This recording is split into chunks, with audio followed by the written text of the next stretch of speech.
నమస్తే తెలుగు రాజ్యంకి స్వాగతం. నేను మిస్ సంధ్య. తెలుగు సినిమా ఇండస్ట్రీలో మన స్టార్ హీరోలు వాళ్ళ కెరీర్లో ఏలిన సందర్భాలు మనం చూడడం జరిగింది. ఈ నేపథ్యంలో పాతకాలం సినిమాల్లో అంటే ఏఎన్ఆర్, ఎన్టీఆర్, కృష్ణ గారు, శోభనబాబు గారు, కృష్ణరాజు గారు వీళ్ళ కలయికలో చాలా సినిమాలు చూసాము. అలాగే చిరంజీవి గారు వీళ్ళలో కొంతమందితో కలిసి యాక్ట్ చేయడము, నాగార్జున గారు కొన్ని సినిమాల్లో కలిసి యాక్ట్ చేయడము, బాలకృష్ణ గారు వీళ్ళలో కొందరితో కలిసి యాక్ట్ చేయడం మనందరం చూసాము. కాకపోతే నాగార్జున, వెంకటేష్ గారు, చిరంజీవి గారు వీళ్ళ టర్మ్ వచ్చినప్పుడు వీళ్ళందరూ కలిసి యాక్ట్ చేసిన సినిమా అంటే లేదు అనేది మనందరికీ తెలిసిన విషయమే. ఈ మధ్యకాలంలోనే మన విక్టర్ వెంకటేష్ గారితో స్క్రీన్ షేర్ చేసుకోవడం మనం చూసాము. కానీ మనందరు స్టార్స్ కలిసి పాత సినిమాలో యాక్ట్ చేశారు అన్న విషయం, అందులో ఒక పాటలో వీళ్ళంతా తలుక్కున మెరిశారన్న విషయం ఎంతమందికి తెలుసు? ఇంతకీ ఏంటి ఆ సినిమా? మరి వీళ్ళందరినీ ఎలా కోఆర్డినేట్ చేశారు, ఆ సందర్భం ఎందుకు వచ్చింది తెలుసుకునే ప్రయత్నం చేద్దాం. చరిత్రకారులు, సినీ రాజకీయ విశ్లేషకులు చిల్లగడ్డ శ్రీకాంత్ గారు మనతో ఉన్నారు. ఆయన మాట్లాడడం. శ్రీకాంత్ గారు నమస్తే. నమస్కారం సంధ్య గారు. మామూలుగానే ఒకరిద్దరు స్టార్లు కలిస్తేనే ప్రేక్షకులకు పండగ వాతావరణం ఉంటుంది. కాకపోతే అలనాటి హీరోలు ఎంత అద్భుతంగా స్క్రీన్ షేర్ చేసుకున్నారో మనం చూసాము. బట్ అలనాటి హీరోలు ప్లస్ అప్పటి ఏలిన హీరోలు అందరు కలిసి ఒక పాటలో మెరిశారంటే ఇంతకీ ఏంటి ఆ పాట, ఆ cinema? Total credit goes to one and only Manmohan Desai. Okay. 1981లో మాలాంటి వాళ్ళకి సినిమా మీద విపరీతమైన ఆరాధనని, ప్రేమని, ఇష్టాన్ని, అభిమానాన్ని అన్నింటినీ పెంచినటువంటి సినిమా హీరోలలో, మరీ ముఖ్యంగా హిందీ సినిమా హీరోలలో అమితాబ్ బచ్చన్ గారు ముఖ్యులు. అవును. దర్శకుడిగా మన్మోహన్ దేశాయ్ గారు మరీ ముఖ్యులు. అమితాబ్ బచ్చన్ గారి కెరీర్లోనే అత్యద్భుతమైన కమర్షియల్ బ్లాక్ బస్టర్లు, మాస్ మసాలా సినిమాలు అందించినటువంటి దర్శక నిర్మాత మన్మోహన్ దేశాయ్. అమర్ అక్బర్ ఆంథోనీ లాంటి అద్భుతమైన సినిమా కూడా ఆయనే సృష్టి. ఇవాళకి మీరు అమర్ అక్బర్ ఆంథోనీ హిందీ భాష మీకు ఎంత బాగా వచ్చో నాకు తెలియదు, కానీ మీరు హిందీ సినిమా కూర్చొని చూడటం మొదలు పెడితే వితౌట్ సబ్ టైటిల్స్ మీరు సినిమా పూర్తి అయిపోయేంత వరకు పూర్తిగా అందులోకి మీరు ఎంత ఇన్వాల్వ్ అయిపోయి చూస్తారో మీకే తెలియదు. అలాంటి మరొక సినిమా నసీబు. అమర్ అక్బర్ ఆంథోనీ అంత బ్లాక్ బస్టర్ కాకపోయినప్పటికీ నసీబ్ కూడా తన స్థాయిలో తాను పెర్ఫామ్ చేసినటువంటి ఒక అద్భుతమైన కల్ట్ క్లాసిక్. నసీబ్ సినిమాలో అమితాబ్ బచ్చన్ గారు అవార్డు ఫంక్షన్ జరుగుతుంది. వాళ్ళ 5 స్టార్ హోటల్ అవార్డు ఫంక్షన్స్కి వీళ్ళందరూ ఆర్టిస్టులు వస్తారన్న ఆలోచన మన్మోహన్ దేశాయ్ గారు. జాన్ జానీ జనార్దన్ పాట లక్ష్మీకాంత్ ప్యారేలాల్ గారు స్వరపరిచారు.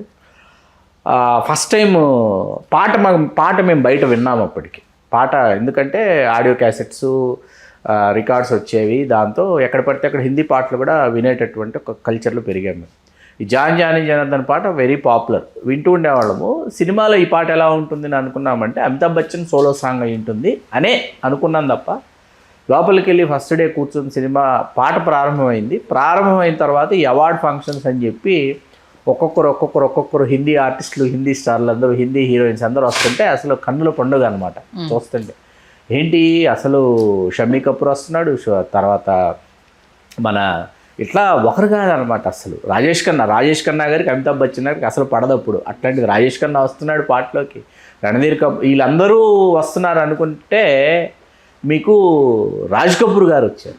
రాజ్ కపూర్ గారు కూడా వచ్చేటప్పటికి ఇంకా అద్భుతం అనమాట. రాజ్ కపూర్ గారు వచ్చి ఆయన ఒక మ్యూజిక్ దీన్ని ప్లే చేస్తాడు. అవన్నీ ఇన్స్ట్రుమెంట్ ప్లే చేస్తాడు. చూసిన తర్వాత ఆ పాట చూడటానికి మళ్ళీ వెళ్ళేవాళ్ళం సినిమాకి. జానీ జనార్దన్ పాట చూడాలి మళ్ళీ.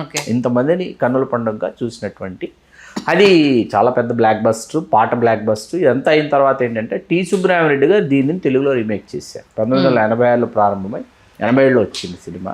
కె మురళీమోహన్ రావు గారు డైరెక్ట్ చేసి బప్పీ లహరి గారు తెలుగులో సంగీతం చేశారు. ఒకే మాట ఒకే పాట అనమాట. అది వెటూరు గారు రాశారు. అలా ఆ పాటలో అమితాబ్ గారి పాత్ర వెంకటేష్ గారు ఈ సినిమాలో.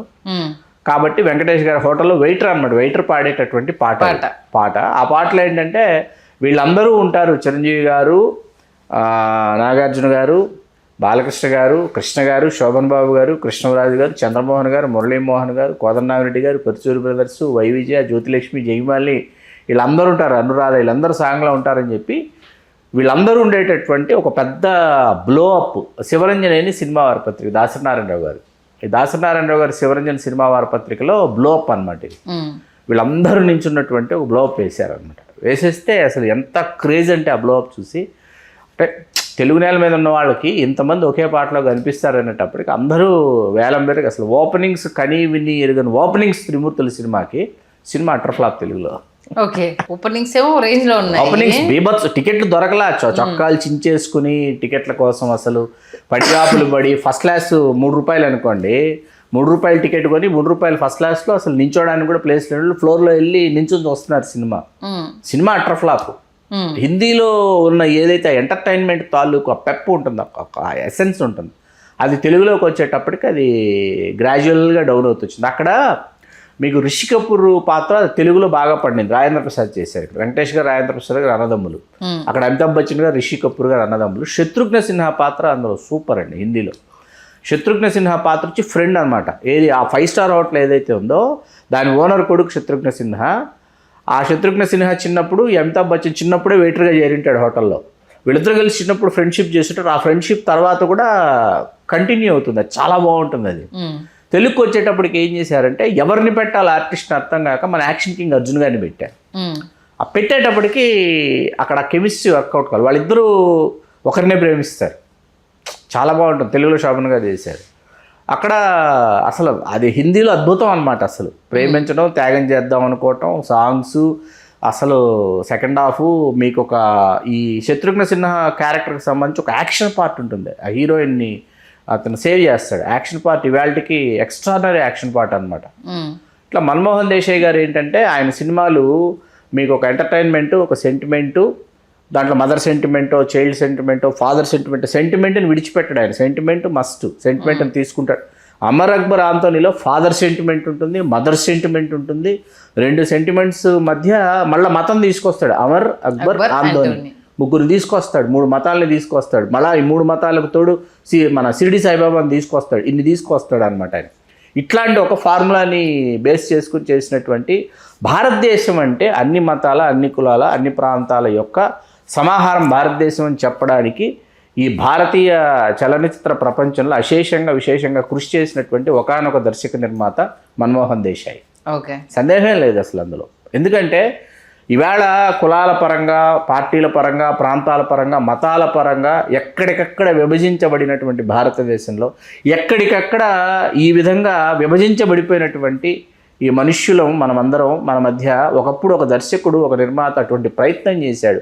ఖాదర్ ఖాన్ గారు మెయిన్ రైటర్ అండి, మన ఆర్టిస్టు. హిందీలో ఖాదర్ ఖాన్ గారు main writer, comedian come villain చేసినటువంటి ఖాదర్ ఖాన్ గారు. తెలుగులో వచ్చేసి పర్చూర్ బ్రదర్స్ తెలుగులో చేశారనమాట సినిమా. తెలుగులో ఫ్లాప్. అంటే హిందీలో ఏవైతే ఎలిమెంట్స్, పేయింగ్ ఎలిమెంట్స్ ఉన్నాయో తెలుగుకి వచ్చేటప్పటికి అవే లోపాలు అయ్యాయి, గుదిబండలు అయ్యాయి అనమాట. అయ్యేటప్పటికి కాంబినేషన్ కుదరక ఖుష్బూ ఒక హీరోయిన్, శోభన్ గారు ఒక హీరోయిన్, అశ్విని, రాజేంద్ర ప్రసాద్. బాగుంటుంది, చాలా బాగుంటుంది సినిమా. చాలా కష్టపడి మురళీమోహన్ రావు గారు చాలా బాగా రీమేక్ చేశారు. అనుపమ్ ఖేర్ గారు మెయిన్ విలన్. అనుపమ్ ఖేర్ గారు సెకండ్ హాఫ్లో వస్తారు, ఒక కత్తి ఫైటు, వీళ్ళు క్లైమాక్స్లో వీళ్ళందరూ మారువేషాలు వేసుకుని వెళ్ళటం, ఇది చాలా బాగుంటుంది సినిమా. కానీ హిందీలో ఏంటంటే ఒక గ్రాండియర్ ఉంటుంది హిందీలో. ఆ గ్రాండియర్ని తెలుగు స్క్రీన్ మీద తీసుకురావడంలో ఆ ఆత్మ ఉంటుంది, ఆత్మను పట్టుకొని తీసుకురావడంలో అక్కడ మిస్ అయ్యారు. మరి సత్యనారాయణ గారు, రావుగోపాలరావు గారు, నూతన్ ప్రసాద్ గారు, అల్లు రామలింగయ్య గారు, అసలు ఎంతమంది కాస్టింగ్ అంటే ఈ వీళ్ళందరూ క్యామియో సెట్ చేయడానికి రీజన్ ఏంటంటే అందులో ఒక పాట దీంట్లో ఉండాలనేసి అని అనుకున్నారు. యాస్టీజ్ అంటే దీన్ని రీమేక్ చేసినప్పుడు దీన్ని అంటే అంతమంది ఆర్టిస్టులను ఒప్పించడం కావచ్చు, వీళ్ళందరినీ ఒక డాక్టర్ సుబ్రహ్మరెడ్డి గారు, ఆయనకు అప్పుడు ఉన్నటువంటి పరిచయాలు కావచ్చు, విస్తృతమైన పరిచయాలు కదా అప్పటికి ఇప్పటికి. పరిచయాల దృష్ట్యా ఆయన భాస్కర్ ప్యాలెస్ అని మనకి 5 స్టార్ హోటల్ ఉండదు. ఇవాళ కేర్ హాస్పిటల్ అది. ఇవాళ ఉన్న care hospital Bhaskar palace 5 star hotel, అక్కడ తీశారు ఈ పాట. అది సుబ్రహ్మరెడ్డి గారిది అప్పుడు Bhaskar palace 5 star hotel. Okay, కాబట్టి అక్కడ ఆయన హాస్పిటాలిటీ, హోస్టేజ్ అంతా ఆయన భుజాలకు ఎత్తుకొని నేను తీస్తున్న సినిమా కాబట్టి మీరందరూ రావాలి నా కోసమని. మీకు అప్పుడు చెన్నైలో, అప్పటికి ఇంకా హైదరాబాద్ షిఫ్ట్ అవ్వాలి కదా, అందరూ చెన్నైయే. మీకు అందరూ చెన్నైలో ఉండేవాళ్ళు. వాళ్ళందరినీ టికెట్స్ వేసి 2 and 4 జాగ్రత్తగా తీసుకొచ్చి స్టార్ హోటల్ అకామిడేషన్ ఇచ్చి జాగ్రత్తగా ఎవరి చీఫ్ మేకప్ మ్యాన్స్ని వాళ్ళ రూమ్లకు పంపించి జాగ్రత్తగా ఆ షార్ట్ టైంకి కరెక్ట్గా ఈ షార్ట్ సాయంత్రం ఇన్నింటికి పెడతాను, ఇన్నింటికి మీరు వస్తే సరిపోతుంది. అట్లా జాగ్రత్తగా అంటే 1 by 1 ఇలా వస్తుంటారు, ఎంట్రీ అవుతుంటారు. ఎంట్రీ అయిన తర్వాత అందరూ కాంబినేషన్ అవుతారు. మళ్ళీ మొత్తం కాంబినేషన్ ఉంటుంది. కాంబినేషన్ ఫోటోగ్రాఫే శివరంజన్ విశ్వరూపం వేశారు అప్పుడు దాసనారాయణ గారు ఆ సమయంలో.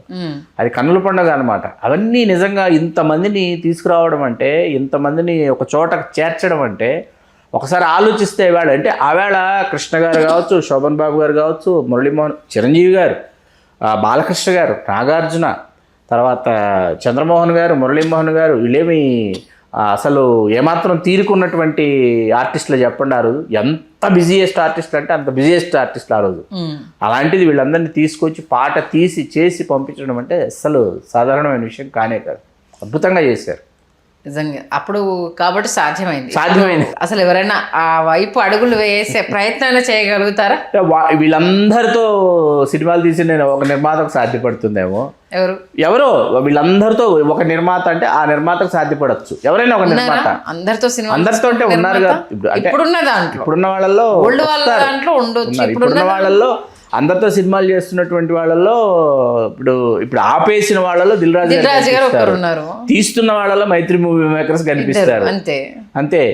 వీళ్ళు పూనుకుంటే, లేకపోతే దర్శకుల్లో రాజమౌళి గారు, సుకుమార్ గారు పూనుకోవాలి. ఎందుకంటే అందరితో ఉన్నటువంటి అనుబంధం దృష్టి, ఇప్పుడు తారక్తో కావచ్చు, లేకపోతే మహేష్ బాబుతో కావచ్చు, అల్లు అర్జున్తో కావచ్చు, ఇప్పుడు రామ్ చరణ్తో కావచ్చు, సుకుమార్ గారికి ఉన్నటువంటి అనుబంధం దృష్టి ఏంటంటే ఖచ్చితంగా వాళ్ళని రమ్మనొచ్చు, చేయమని చెప్పచ్చు. రాజమౌళి గారికి అదే ఇది ఉంది కాబట్టి సాధ్యపడుతుంది. పెద్ద డైరెక్టర్లు కాబట్టి ఖచ్చితంగా ఒప్పుకొని తీరాల్సిన పరిస్థితి ఆ సుహృద్ భావ వాతావరణం. కానీ అవి బంగారు రోజులు అవేనండి. మీరు చెప్పండి, అది స్వర్ణయుగం. అదే స్వర్ణయుగం నిజంగా. అది అంటే ఆ పాట చూసిన తర్వాత భలే అనిపించింది. 1 by 1 అంటే ఇది షారుఖ్ ఖాన్ గారి సినిమాలో ఓం శాంతి ఓంలో కూడా ఉంటుంది. హీరోయిన్స్ తో ఓం శాంతి ఓం పాటని హీరోలు కూడా వస్తారు. సైఫ్ అలీ ఖాన్, సల్మాన్ ఖాన్, వీళ్ళందరూ 1 by 1 వస్తారు. వాళ్ళని ఇమిటేట్ చేస్తూ డాన్స్ చేయడం, అలనాటి స్టార్స్ వీళ్ళందరూ ఓం శాంతి ఓం టైటిల్ సాంగ్ తోటి నడుస్తూ ఉంటుంది. అప్పుడు చూసినప్పుడు ఈ సినిమా గురించి ఎంత పాట తెలుగులో అదే తరహాలో ఇది ఆల్రెడీ బాలీవుడ్ లో అంతకు ముందు చేశారు. ఇది రీమేక్ అనేసి నా తర్వాత తెలిసింది. అదే తెలుగులో మనకి కింగ్ సినిమాలో నాగార్జున గారు చేసింది. హీరోయిన్స్ అందరితో నాగార్జున గారు ఆయనతో యాక్ట్ చేసిన ప్రతి ఒక్క హీరోయిన్. అద్భుతమైన పాట అది, చాలా అద్భుతమైన పాట. మంచి మరొకసారి అంటే ఓల్డ్లో ఇలాంటి ఒక అద్భుతం ఉంది అనేసి అని, అది ఎలా సాధ్యమైందన్న విషయాన్ని మా ప్రేక్షకులకు చాలా చక్కగా తెలియజేశారు. ధన్యవాదాలు శ్రీకాంత్. ధన్యవాదాలు.